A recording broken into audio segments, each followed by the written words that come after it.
Зах зээл дэх мөнгөний нийлүүлэлт хомогдож, үнээс үүдэн жижиг дунд үйлдвэрлэл эрхлэх иргэн аж ахуйн нэгжүүд борлуулалтгүй зогсож, зээлийн иргэн төлөлтөө төлж чадахгүйд хүрсэн гэж их сурвалжууд тодтогдох болсон. Нэг үе бодвол иргэд дотоодын үйлдвэрлэлээ дэмжиж арьсан болон ноолорон бүтээгдэхүүнийг хямдралтай өнөр худалдаа авч эхэлсэн.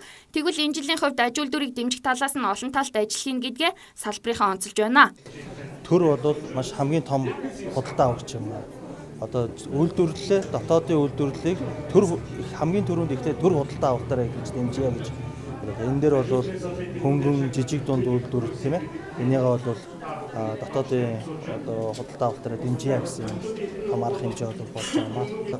Өнгөрсөн жил аж үйлдвэрийн яам Батлан хамгаалах яамтай санамжчиг байгуулж Батлан хамгаалах яамны салбарт одоо дотоодын үйлдвэрлэгчдийн одоо бүтээгдэхүүн худалдаж авахыг бол санамжчиг байгуулсны хүрээнд бол худалдаа авахтуудыг нэмэгдсэн байгаа.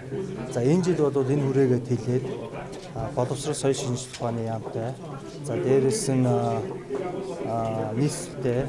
За мөн одоо Эрдэнэт цад компани гэдэг ер нь бол томоохон аж ахуйн нэгжүүд төр бол энэ дээр бол хамтарч ажиллах санамжчиг бол байгуулад байна. 2016 оныг борлуулалтын жил болгоход төрийн худалдаа авалтыг нэмэгдүүлэх ёстой.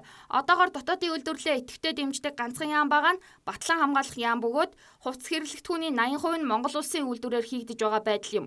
Цаашид боловсролын салбарт хэрэглэгдэх ширээ сандал, сургуулийн дотор байрны ор, сурагчийн дүрмт хувцас гээд бүгдийг нь дотоодын үйлдвэрлэгчид хангадаг байх санамж бичгийг аж үйлдвэрийн яам болон боловсрол соёлын шинжилгээ ухааны яамтай байгуулахаар боловсруулахар болсон. Энэ оны 1-р сард дээрх санамж бичгийг байгуулах тухай яриа гарсан. Улмаар боловсролын салбарт тэр чигтээ Монголд үйлдвэрлэсэн бараа бүтээгдэхүүнийг ашиглана гэсэн эерэг ажлыг аж үйлдвэрийн яам санаачлаад байгаа юм а. Хэрэв асуудал энэ мэт байдлаараа шийдвэрлэгдэж эхэлбэл эдийн засгийн хувьд боломжит тогтолцоог бий болох бөгөөд үйлдвэрлэлээр гаргаж байгаа хөрөнгийг улсдаа шингээх бүрэн боломжтой болж байгаа юм. Иргэдийн хувьд ч гэсэн хямд гэлтгүй дотоодын бүтээгдэхүүнээ дэмжиж байхыг уриалж байна.